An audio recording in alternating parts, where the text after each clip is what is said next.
Hello again. Tonight we're going to talk about unasked questions. These are questions that may not come to mind, or if they do come to mind, most people don't bother to ask them. You don't see them covered as something people will ask. And so I thought, well, I'll ask some of these things.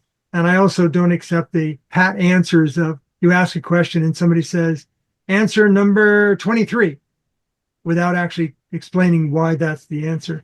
So we'll get into that detail.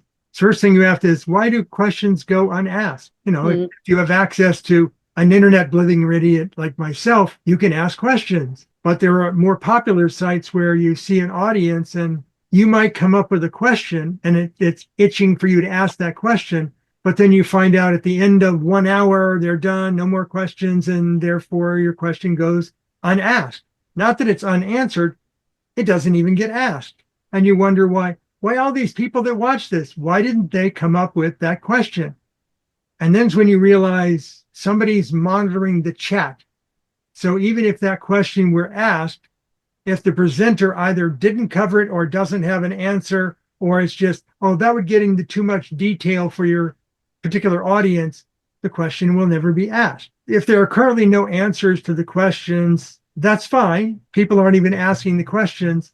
And sometimes they don't ask the provocative questions, like they'll ask a question and they'll get one of these pat answers. That effect is negligible. Okay, thank you. Could you explain why negligible is what you answered? Well, we think it is. Oh, there's a difference between you know it is and you think it is. So, is it really so hard to say, like, we don't currently know?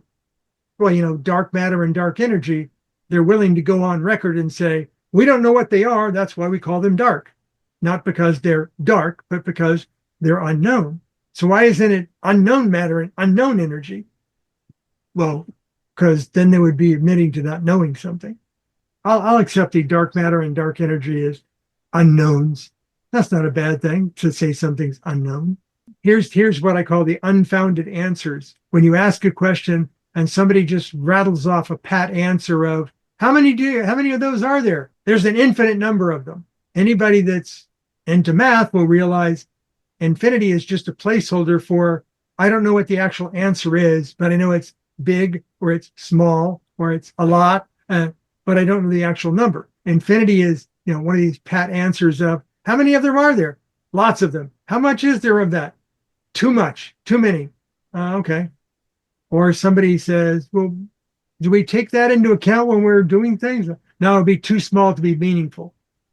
How small is too small? Or, well, that won't make any difference.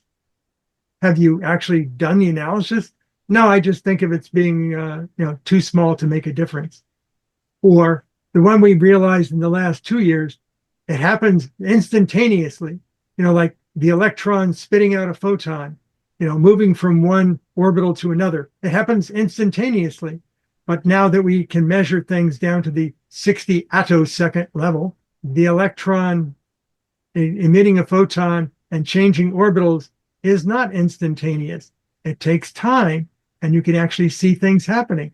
So when somebody says, it's just instantaneous, that usually means we don't have any way of measuring it down to a fine enough grain to see that it's actually a process with steps.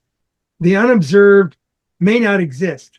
Okay, so that must be why there are no aliens, because they're unobserved. Somebody's idea of a paradox from a while ago. If you can't see it, then it doesn't exist. Oh, I don't know, like the rings of Uranus. How long could we not see they existed?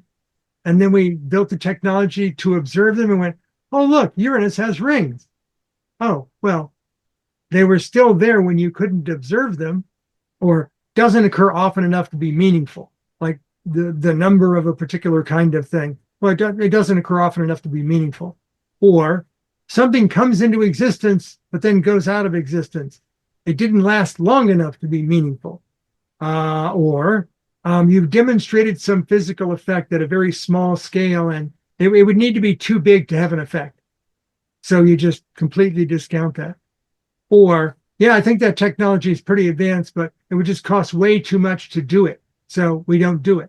Or, yeah, I know we can build that, but it would just take way too long to do it. So we don't do it. These are pat answers that you usually don't find any underlying justification for it. It's just, go away, kid, you bother me. So infinity, like I said, it's just a placeholder in math. And we label that as, what's the duration? It's infinite. How old is the universe? Well, infinitely old. Well, can you come up with a number? Well, we've got a number, but we keep kind of touching it up periodically based upon observations, and it keeps getting to be a little larger. So, yeah, the duration keeps changing. What about the mass of the universe? Well, as we find more things, we go from so many stars to many, many more stars. The mass of that galaxy or the mass of the universe has to be bigger. Energy. They'll say things like a pulsar has the equivalent of the sun's energy for a month. And then you come back later and they'll find a bigger pulsar with more energy coming out of it. It's as much energy as the sun puts out in 6 months or a year. Just, tell us you don't know what the actual number is. That's fine. There's too many of those to count, or too much of it to count. That's fine, but we like to have ever improving evaluations of things. So don't just prejudge it as it's infinite. Go away, kid, you bother me.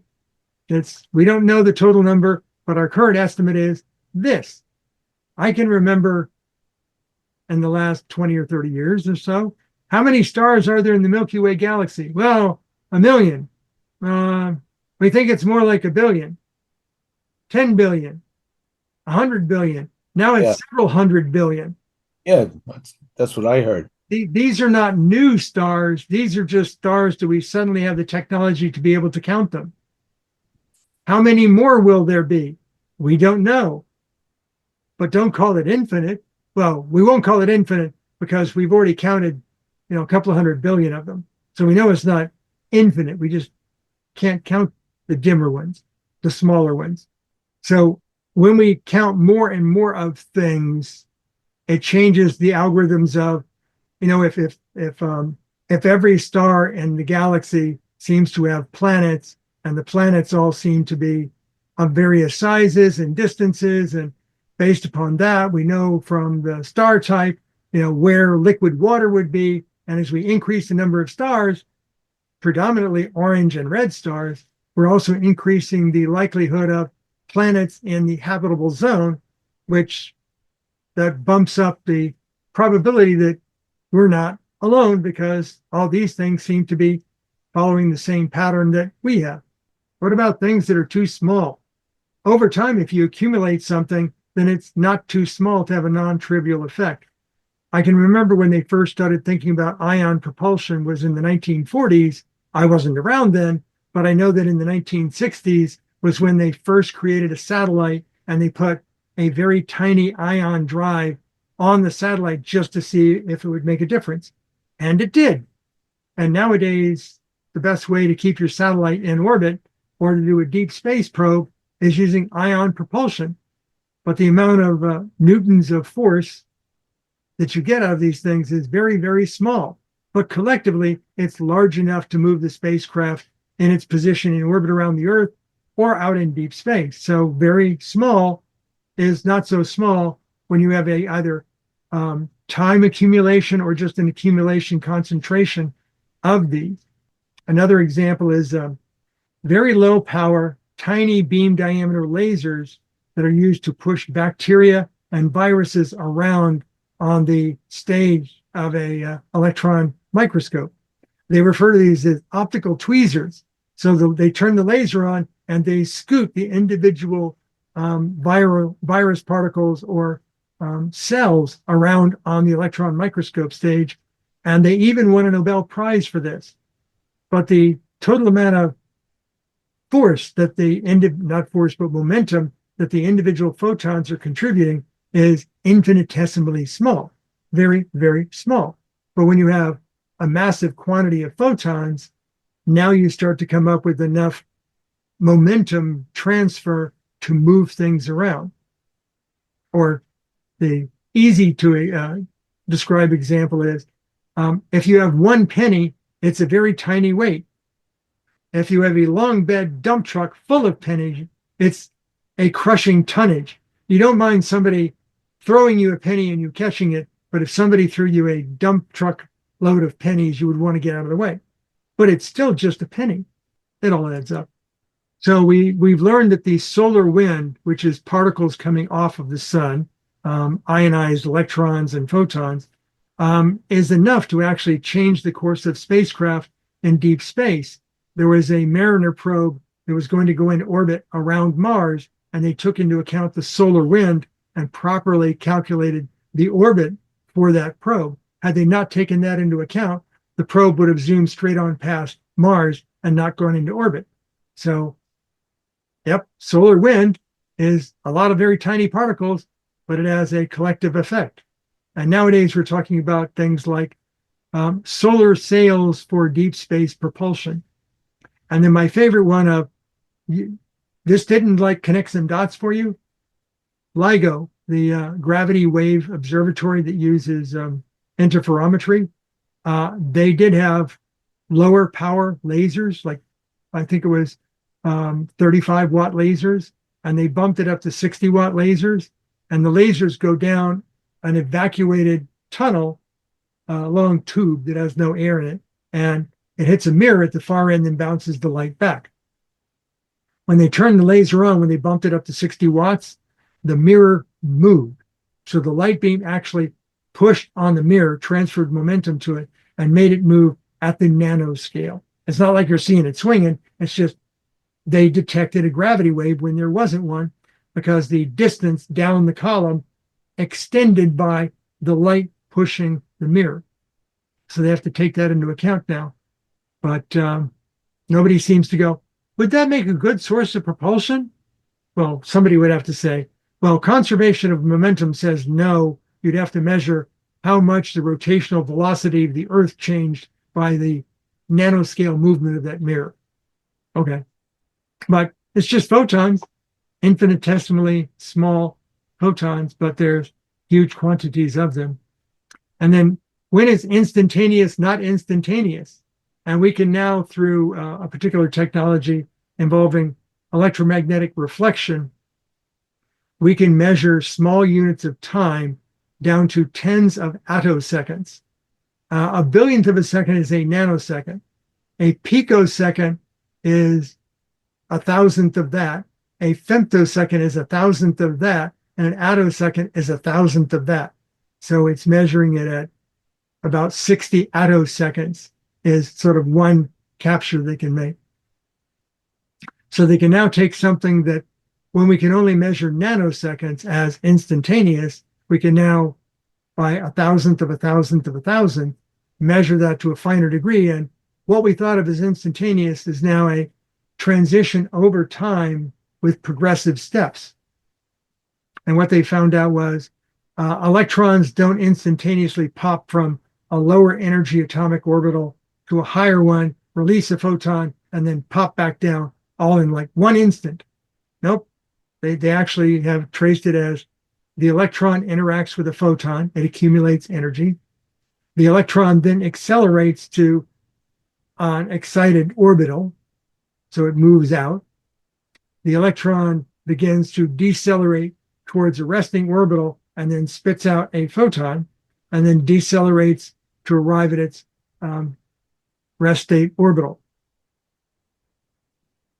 I think the question here would be, does it actually accelerate back downward prior to emitting the photon? What is the physics effect that causes it to start downward and, realizing that it has too much energy, eject the photon? And does it eject the photon instantaneously, or does something have to accumulate before it will eject the photon? So there's questions to be asked here that have currently been answered even by the attosecond observations. And then if it's unobserved, it must be non-existent. And as we've seen with the rings of Uranus, just because you can't see something doesn't mean it doesn't exist. The perfect example is pulsars. The universe is three-dimensional. The orbital plane of different things is not in alignment with the Earth or with our view from the Earth. Pulsars are neutron stars, but not all neutron stars are pulsars. It's only a pulsar if its rotational plane lines up so that the beam sweeps past the Earth periodically so that we can observe it. And not everything out in space emits or reflects radiation, reflects light. Even if something is very bright, if there is no nearby light source, it may not be observable. If something is very dark, it may even have light shining off of it, but if it's so far out at the edge of like our solar system, then it'll be so cold that it may not be large enough to make a big enough distinction and versus the background coldness of space to see that it's there. And stellar mass black holes, when they're not feeding on other gas or stars or dust, they don't produce observable radiation because they're black holes and light can't escape. And so they're not directly observable, even if they're there.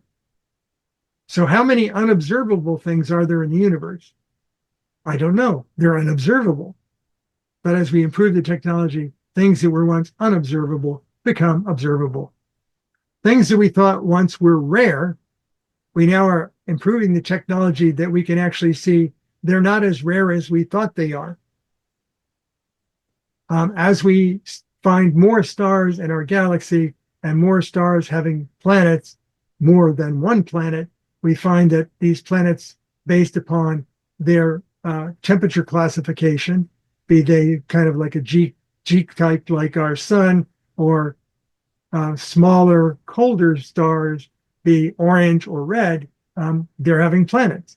And the planets wind up in orbits that there could be liquid water at that distance from that star.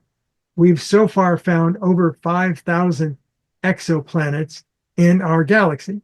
And of those, I think we're up to about 35 that are in the habitable zone of those stars. So we go from Earth is the only planet to there's lots of planets out there to there's a lot more stars out there, so there's a lot more planets to planets can be in habitable zones, and we're finding more of them. And well, gamma ray bursts, these energetic blasts of energy from space, which by the time they reach Earth, they're not that energetic. We used to get those occasionally, like once every couple of times a year, we'd see them. But now that we have better technology and we're observing better, I get notifications when new GRBs exist, and there's multiple new GRBs per week. Same thing with gravity waves. We used to occasionally see, a couple of gravity waves a year, and now I'm seeing maybe 1 or 2 gravity waves detected per week. So as you improve the technology, what you thought was a rare occurrence is now far more frequent. The one I like best is the existence of top quark particles in accelerators, like the Large Hadron Collider. Top quarks were so short-lived and were detected so infrequently that they thought they were extremely rare. And now they're able to create a few of them on demand. So what was rare and almost accidental is now almost on demand in quantity. Small quantity, but quantity. And things that were so short-lived, they were deemed meaningless, are now becoming meaningful because they're lasting longer. So as we advance the technology in quantum computers, qubits, the things that they use as the basic computational object of quantum computers, they used to only last a very short period of time before they would collapse.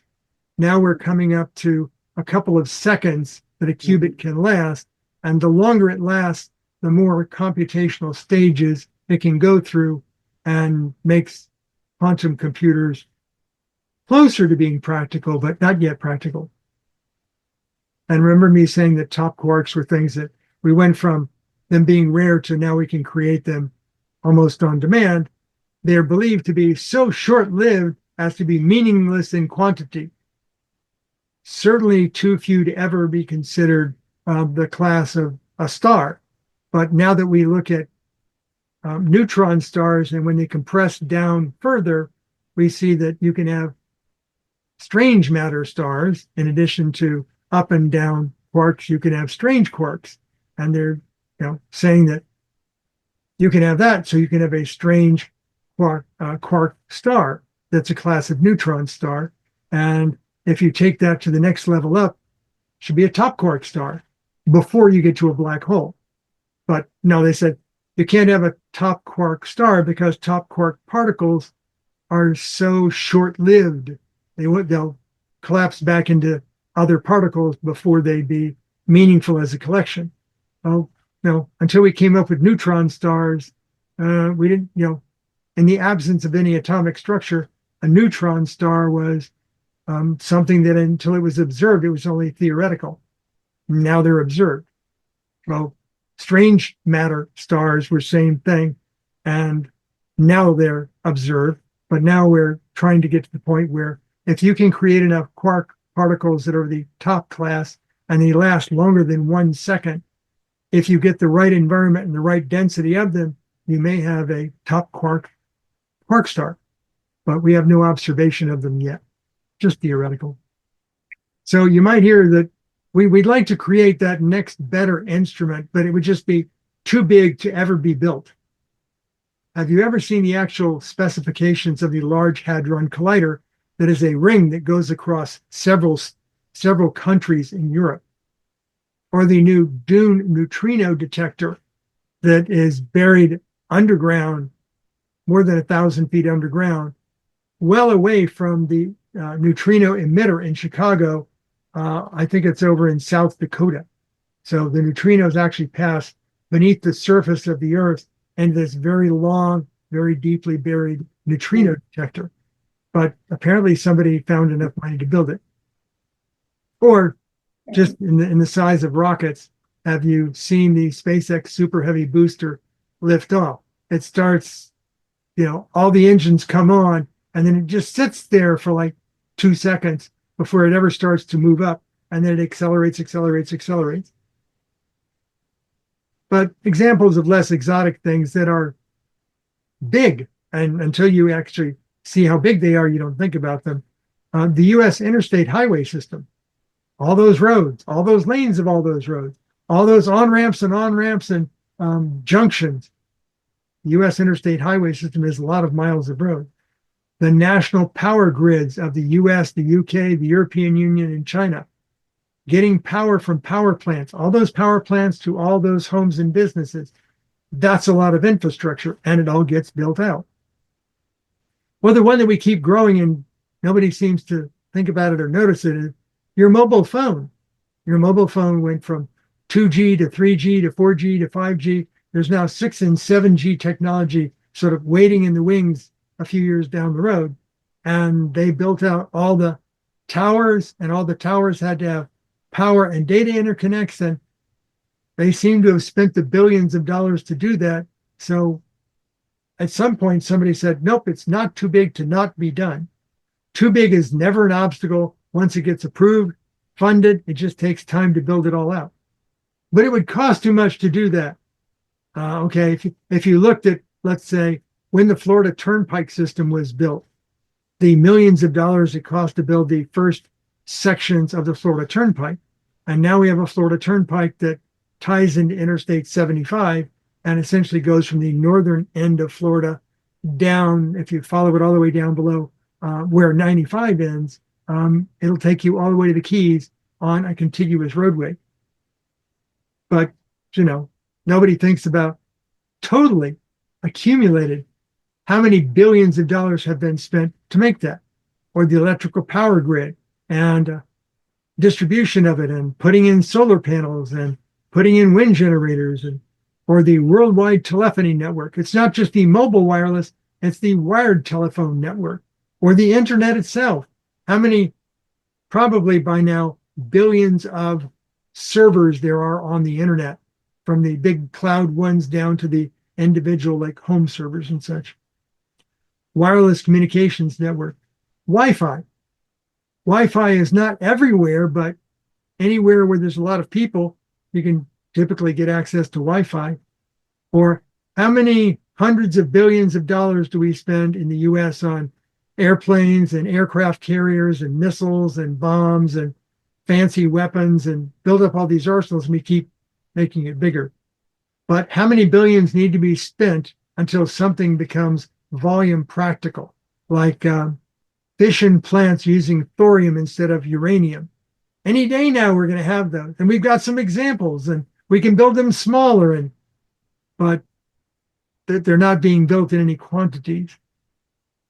Or fusion. Yes, we have record of one plant that claims to produce more power than it took to create the power, but still far less power than it took to fully charge it. So you spend a lot of power building up the charge, and then when you discharge it, you can now get more power out from that discharge than you put into the discharge, but you're ignoring all the wasted energy it took to build it up to begin with. So we're not to the commercial power generation level yet. Or quantum computing for practical application. I saw where Microsoft has announced they've got a new quantum chip that's supposed to have more durable qubits. So you can use more qubits than you would waste with error correction. But if there's a profit involved, then the price is never too high to just go and do it.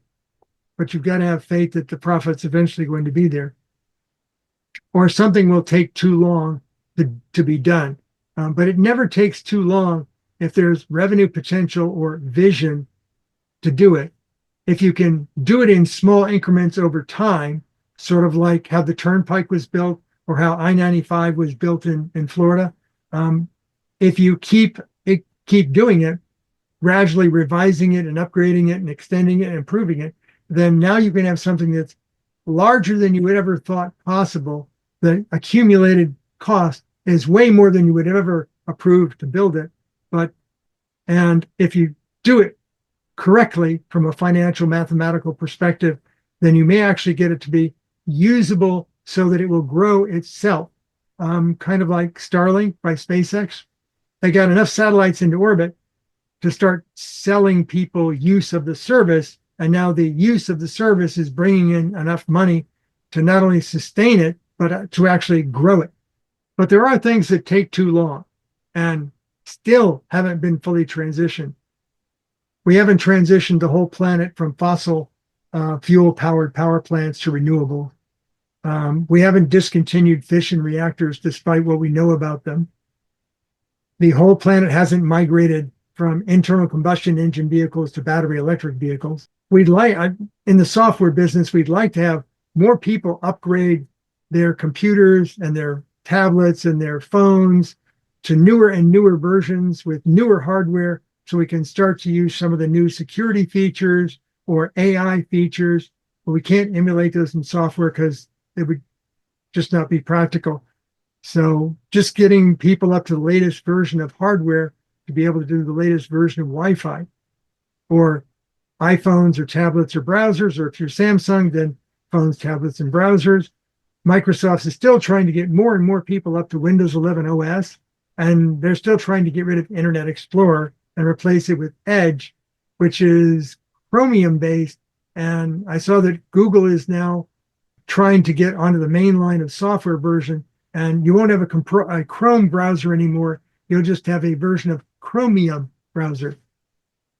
But from a medical devices perspective, I know that there's still a lot of devices out there that are still connected via old style, low speed RS-232 cables running asynchronous serial data because it's still working. We've already paid it off. Why should I spend money? Because it's not going to do that much better. And this week I realized that, yep, there's a programming language I once knew and used a lot called COBOL that apparently is still in use by the US government and by a lot of Wall Street firms for doing financial calculations, because COBOL could handle decimal math without losing accuracy, whereas binary computers can't. They have to fudge things, accumulate that tiny fraction of a penny in divisions in order to not lose money at the bank. Well, Social Security Administration uses COBOL programs, which, by the way, in 1965, the COBOL language had no object type for date time. date and time were strings, and they were strings of 2 digits for year, 2 digits for month, 2 digits for day, hour, minute, second, and that's as far as they took it. But they had to base it on something. How do you keep counting up? So they based it on when the meteor came into existence. So 1875.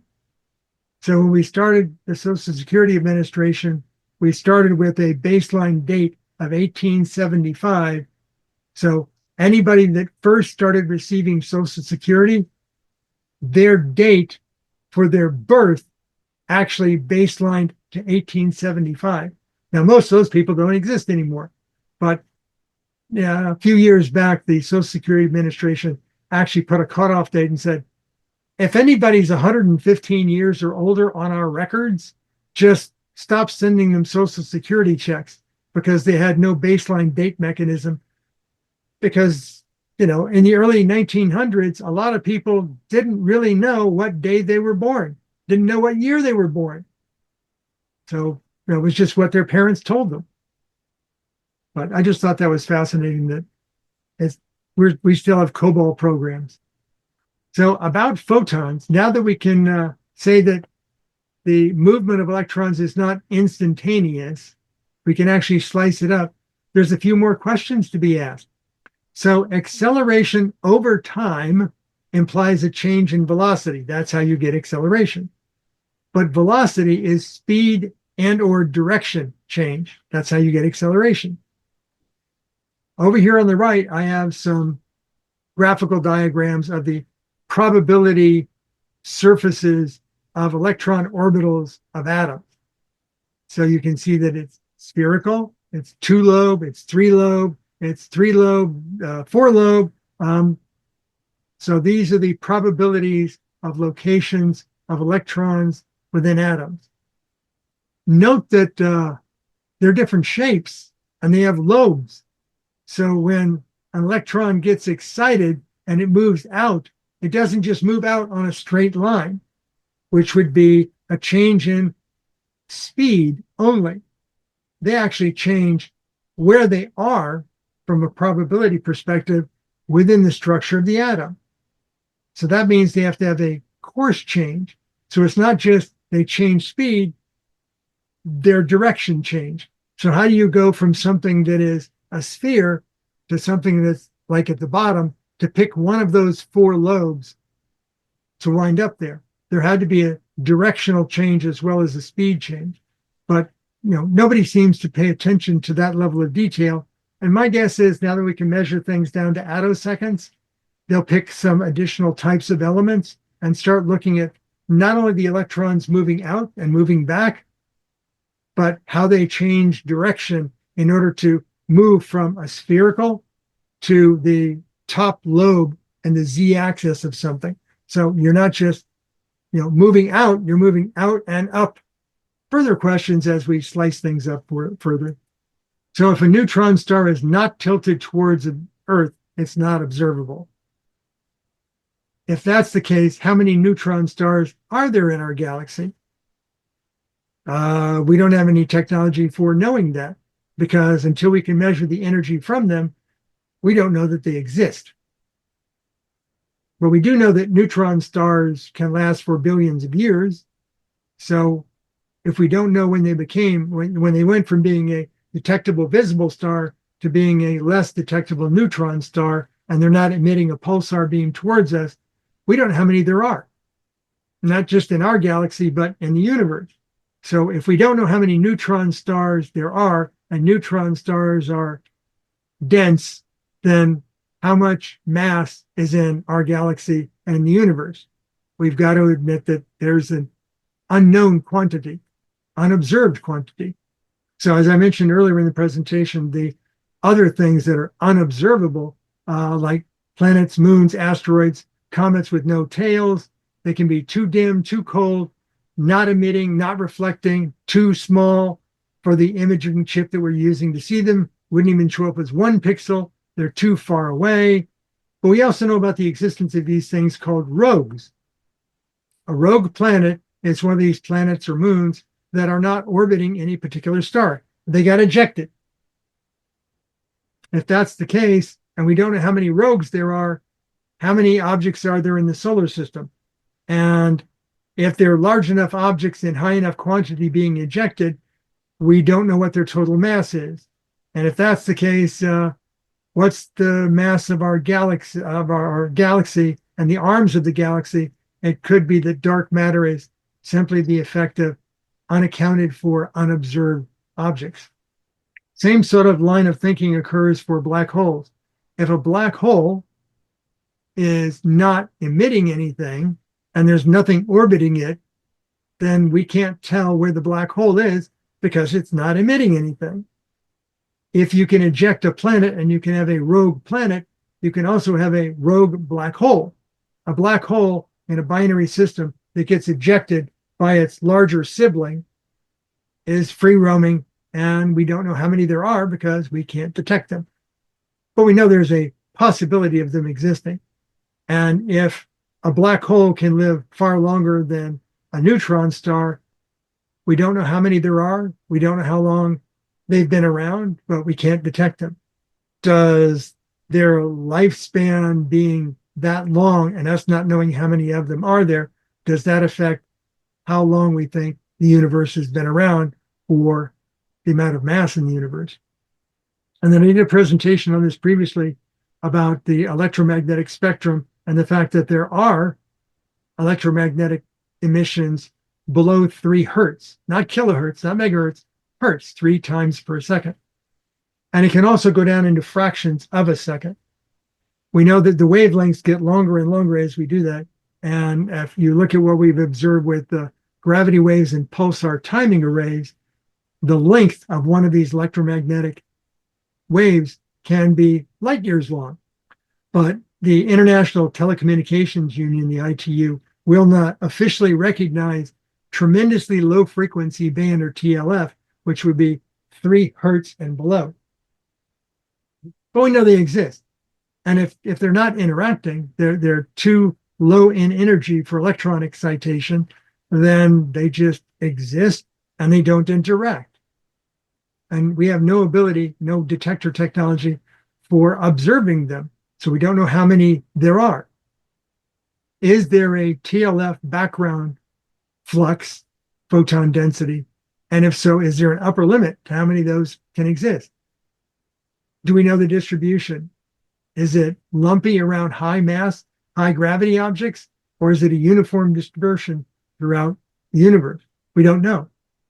And is there an upper limit of TLF photons before effects would start to happen? Squeezing, moving things around. We just don't know.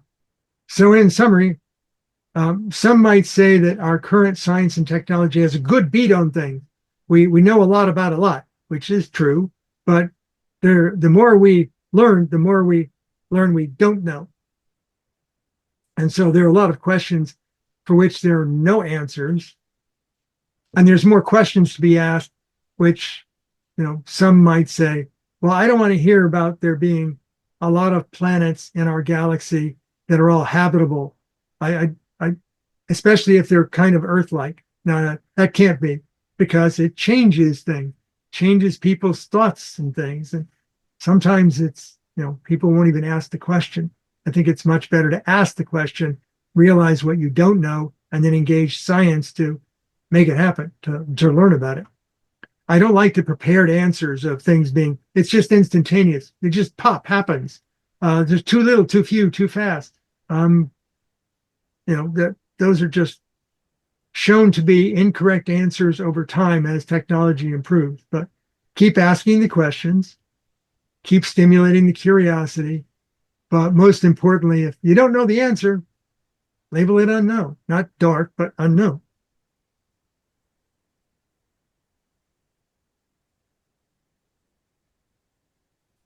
And lots of links to lots of things in case your curiosity gets the best of you.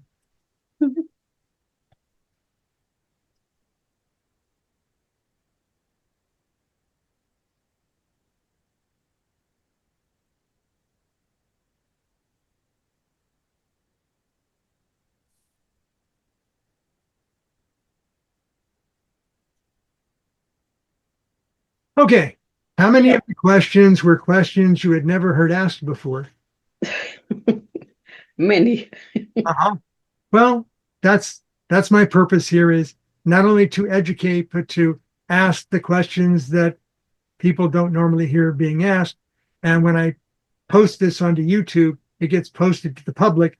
So we'll see how many people put in a comment like, I've always wanted that question to be asked, but nobody seems to ask that question. That would be the best comment coming back. Yeah. Well, when we figure out something new, like in science, the consequence of that is that is always five more. When you answer one question, that is always more five questions about that. So it's like, unfortunately, it's an infinite way that there's always more questions coming after answers. What's that quote? I think of five impossible things before breakfast. I think it was from Alice in Wonderland. Hmm. Yeah, something like that.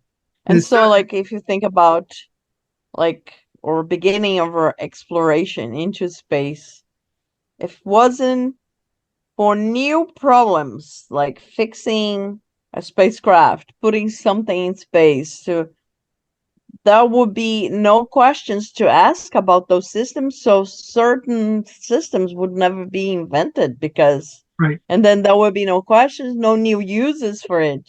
It's like you create something to look at through galaxies, Hmm. and then you end up using the same technology to look through your body in the hospital.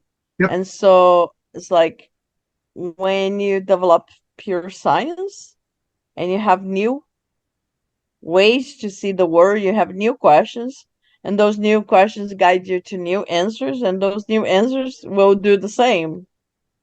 Yeah, I'm a member of the Society of Amateur Radio Astronomers, so I'm into radio astronomy.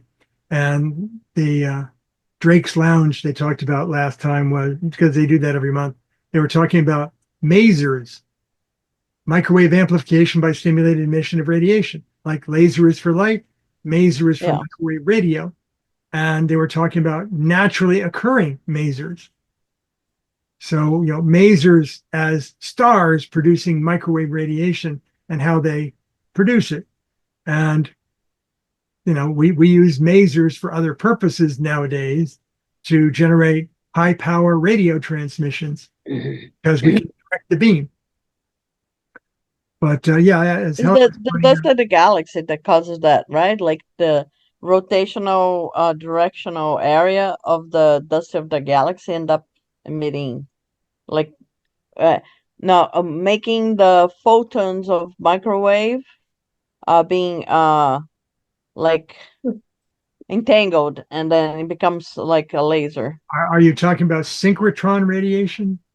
No, the masers in the galaxies. Well, how they Yes, form, right? I yes. think it's the dust that causes that. Much like a laser has coherent light, sort of all the photons coming out at the same time in the same phase, the laser sources also do the same thing. The radio waves are phase specific. So if you think of a regular radio emission from space, from an object like a star, um, it's random phase. So if you just put a sort of a Yagi antenna vertical, you're not going to get the waves that are horizontally oriented. But if you want to point at a maser source in space, you have to have a helical antenna because you don't know what its orientation is. But if you don't get your orientation lined up to its orientation, then the odds on you picking up any signal is nil. So you just use a circular, and no matter what angle the phase is, you can now pick up the beam. So it's these little nuances. Life is full of nuances. That's how things become successful. Is that a Yeah. particle, a nuance? A nuance that's opposed to an old once.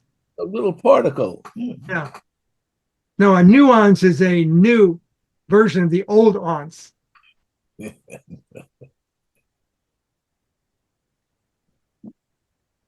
Okay. So if there are any other topics that people want me to discuss, things that they've always scratched their mind about, shoot me an email. Otherwise, I'll cook up my own topics. And I've got a whole list. Yeah, I still want you to discuss, but I know you don't want to go into. Let's discuss about renewable energy and proving that those technologies can free us. We have already the technology to free us from fossil fuels. Like The to best thing, at least calculate the energy that comes in and comes out and show that, something related to yeah, renewables. the best proof of reality I have is a little company called Next Era Energy and their subsidiary Florida Power and Light Company. And when the price of solar panels dropped below to a certain level, they started putting large numbers of acres of solar panels out in the Florida Everglades where the land was cheap and the land happened to be passing alongside of the primary power line of the grid in Florida. So if they could buy a few hundred acres adjacent to where the main power lines were crossing the rural Everglades, where there's not even any homes, they would put solar panels out there and they would put in a power substation to take the generated electricity, run it through an inverter, build it up to normal trunk levels, which is like 200,000 volts, and they would add to the grid. What they found out was, wait a minute, we're producing too much power, because at night they weren't producing any power. But in the daytime, the total number of panels they had was more than they could sell on the grid. So what did they do? They spent close to $100 million putting in battery storage. So they not only went from, no, we'll keep running our coal-fired and our oil-fired power plants in Florida and Georgia, and great.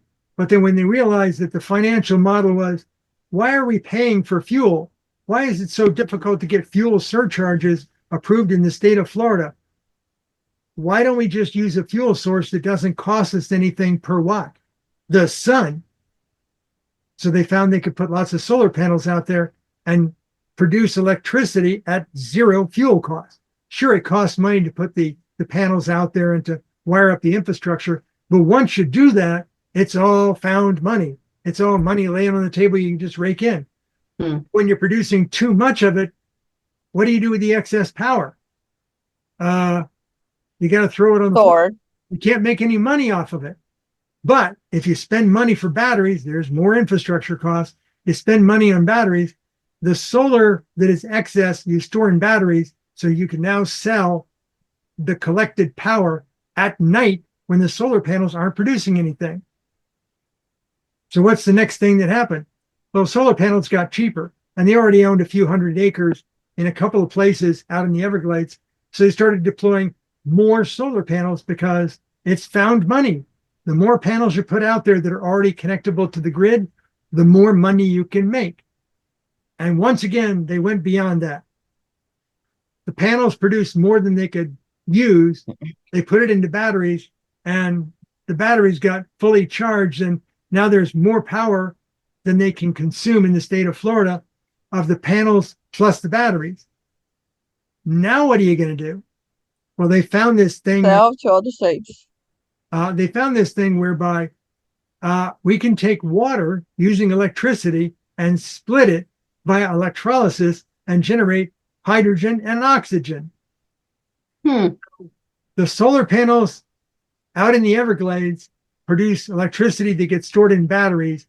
And when there's too much on the grid comes over to the eastern part of Florida, about Jupiter, Florida, where there's a big power plant there. They modified the power plant so it can burn natural gas or hydrogen.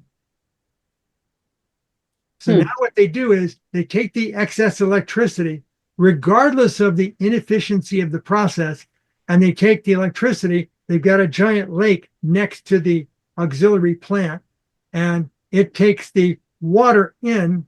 It uses the excess hundreds of thousands of volts at ampere, kiloamperes, and it splits the water into hydrogen and oxygen.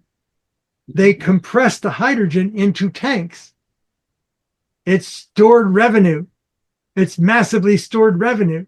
Right. When they need it, they just run it over to the power plant, and instead of burning natural gas, which costs money to import it and bring it up to the docks and put it in the tanks, and now they can burn the hydrogen that they produce.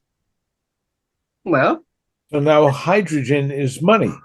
Yes, I thought time was it's money. green hydrogen. It's not hydrogen produced from coal or fuel oil or natural gas. yeah, Hydrogen produced from electricity. So it's green hydrogen. that's good. So when you have a, multi-billion-dollar corporation like NextEra and Florida Power and Light putting in a formula, a financial formula of panels, batteries, grid tie, convert to hydrogen, store hydrogen, burn hydrogen in power plants that aren't solar. You're still burning a fuel, but it's a fuel you're making yourself that doesn't come up out of the ground. So whenever you should like this, you should make like an energy cost kind of thing, just to put out there that we're already doing it. Yeah, it's Like not. we are capable, and then we don't need fossil fuels, at least in Florida. Yeah, you can go on Florida Power and Light's website. You will not see a single picture of the end-to-end process. You will see they're doing this. Look, solar panels, look, doing this. Batteries, look, doing this. Electrolysis producing hydrogen. We've modified our plant in Jupiter to burn hydrogen. You'll never see an end-to-end showing they're making the money, storing the money, and then making the money off the customers whenever the power demand warrants it. Mm-hmm. Did they buy this land that Yeah, but remember, it's out in the Everglades, so cheap. They bought dirt cheap from the orange groves that broke, Yes. and the sugar The state cane of that Florida broke. does not grow as many oranges nor raise as much cattle as they used to. So as other places on the earth become the sources for citrus fruits and cattle, this land becomes non-productive. So there are big companies in the state of Florida that own hundreds of thousands of acres where the amount of money they're making per acre is diving rapidly, and the amount of money that FP&L can make off of that acreage is rising rapidly. Mm-hmm. So go buy where it's cheap, make your money, and then you don't have to spend money to make money. It's a Right. business formula. Yeah. But it's like the infrastructure. Once you get it into place, you've got the end-to-end This money is- train. what's happening? I hear a lot of people just give like the counter criticism about solar and wind and this, because they come with the BS that, to produce this, that is more pollution, to produce that is more use of energy, because they are like putting the price of the solar panel production and of the whole cycle of it. And I like to point out that whenever you're It's like using the sun as an energy source, be it photons or wind, you don't have to carry your fuel source anywhere. Your fuel source comes to you. If you're driving an electric vehicle that you can charge up at home, your fuel source comes to you because it's at your house. If you're driving a car that runs on gasoline or diesel, you've got to drive your vehicle somewhere that's a dedicated function place where you can fill it back up in order to drive it home. no, that's not the argument. I'm talking about the argument of manufacturing solar Yes. panels, or manufacturing The- the turbine. It like go like like when you have like a checklist of what you say for someone who doesn't believe that we should go to renewable, like go to the points of people who are like, oh, it's all like a hoax, it's not real, and then they have all the points that, oh, we are doing this, this causes more pollution, and to produce this causes more, like they use their own arguments against us. And I'd love to have like a presentation showing like this is what should be doing 30 years ago. I know there's a lot of presentations out there, and that's why I haven't done one specifically on this topic that you can go look at. Like 2-Bit Da Vinci does a lot of them on these lines. But I think that once we ask the question about, is there a way to generate a source of electrons from vacuum energy? As soon as we go, well, yeah, but it's so small. Yeah, but ion propulsion is small too, but we seem to do that. Oh, I have another way to put on that you might like it, like to do a presentation. What's that? Like, how far are we to move from 0 to 1 civilization? You know that scale is arbitrary, and I know. the Dyson sphere actually is not an effective means of harnessing power. A more effective means of harnessing power It's Kardashev, right? Yeah, Kardashev scale. A more effective means of power is power from vacuum. Yeah, but you know, like like from the Kardashev scale, we would be taking the energy that we find in the planet. That will be the number one. Like using the whole the scale falls through the moment you start producing electrical power from vacuum energy. Because you no longer have to worry about, I need to get it from the heat of my planet's core, or I need to get it from everything coming out of the sun. Like, yeah. But as far as things you dig up from the ground to produce things, even if the whole planet converted every moving vehicle to be battery electric, you're still going to need oil out of the ground for lubricants. You're still going to need natural gas out of the ground to produce synthetic lubricants. And you're going to need... Yeah, but that will be like a fraction of the use that we are now. Like not... We currently have no solution other than that. Yeah, it's like that will be actually very important for us to not use the full thing, because there are things that are impossible without oil. Yes, so we don't want to consume all of the natural resources to the point where we have none, because even if we converted all the electric vehicles, we'd still need them for hundreds of years to come for other things. Pharmaceutical, plastics, all kinds of stuff. Yeah. So it's like that would be important for us to move. And then the use that we have now, it would be turned to a fraction. It would be maybe 1% of the industry is that kind of use that you just mentioned. Because, you know, almost like 30% of what it's for transportation. And where industry is another 15%, and agriculture is like another 15 to 18%, something like that. When you have mixed use, you can have a small percentage that does not appear to be all that meaningful, like used for lubricants. But the moment you remove fuels as a consumption of that resource, now the percentage of use of that resource for lubricants or plastics or pharmaceuticals takes a giant leap up.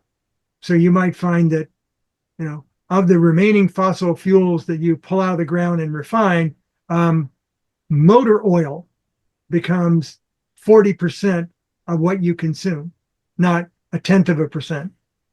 But like in fossil fuel now, I don't think so, because no, well, we don't.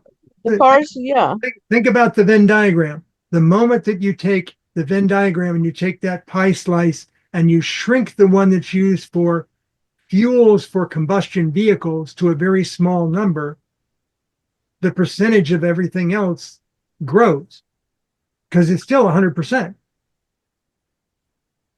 So the dominance of a piece of that pie going to 0 makes other pieces need to grow. So the total is now 100%.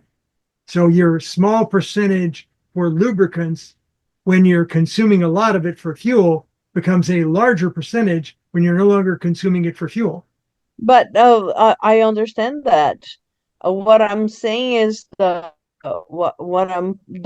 pie that I'm thinking is how much carbon dioxide is being spilled out in the atmosphere. Yeah. So that would be cut it out to a fraction. Yes, and if at the same time you get rid of the animals that you're consuming that are producing methane, Yeah. yeah, And then you can, rewild and even start removing out. yes, it's all a balance.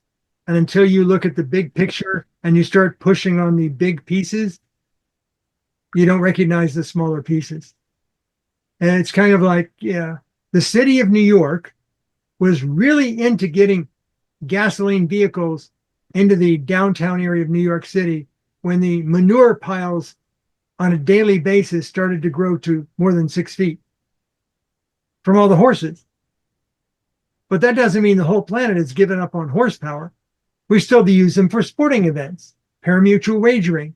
We still use them for entertainment purposes. I want the horse-drawn carriage at my event. Budweiser uses them for beer commercials. Horses still exist. They're still being used to pull things. Not everything has gone to internal combustion or electric. So transitions are slow. I know people still running Windows 7. Yeah, well, I was thinking just do something related to the planet health and what we should do to save it. Um, I know you don't want to go there. I think there's already so many people going there, and about a third of them either get it wrong or just scratch the surface, leaving so many questions unasked, unanswered, and just, no, I'm not going to go there. Sorry. Okay. Just a suggestion. I know. I always listen to suggestions. I may not take them, but I always listen to them. Okay. It's just past 11. Any other comments or questions before I stop recording? Nope. Thank you very much. Hearing nothing.